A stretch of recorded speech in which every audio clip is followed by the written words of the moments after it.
पास आए और उससे कहा कि हमारे लिए क्या करेगा तू, कैसी सहूलतें देगा? तेरे बाप ने हमारे ऊपर बड़ा सख्त काम रखा था, हमारे ऊपर जुआ बड़ा सख्त रखा था, तू क्या चाहता है? और बादशाह ने कहा मुझे थोड़ा सा वक्त दो ताकि मैं सलाह कर सकूं। फिर उसने अपने बाप के सलाहकारों से, जो उसके बाप के सामने खड़े रहते थे, जो उसके बाप को मशवरा देते थे, उन बुजुर्गों के साथ क्या किया?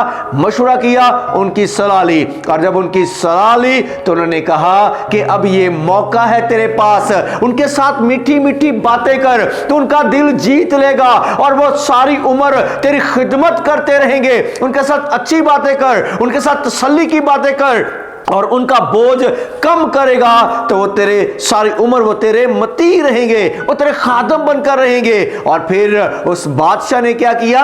अपने दोस्तों के साथ मशवरा किया, जवानों के साथ मशवरा किया, और जवान जो थे उन्होंने कहा कि तेरे बाप ने इनके ऊपर सख्त काम किया है, तू भी इनको सख्ती से जवाब देगा। तो ये क्योंकि ये कौम बड़ी सख्त है, ये लोग बड़े सख्त हैं, तो तू इनको सख्ती से जवाब देगा तो ये क्या करेंगे?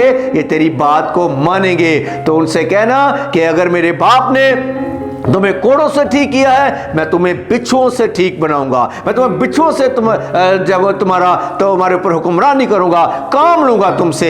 तो जब लोगों ने ये सुना, ये जो उसे नौजवानों ने सलाह दी थी, जब उस सलाह को उसने दूसरे लोगों तक पहुंचाया, तो मेरे अजीजों, अवाम नाराज हो गई, लोग नाराज हो गए। इस्राएल जो है वो जुदा हो गए। सिर्फ यहूदा और बिन्यामीन के जो कबीले हैं वो वहां पर इकट्ठे रह गए, बाकी 10 जो कबीले हैं वो अलहदा हो गए, सिर्फ सलाह गलत मान लेने से।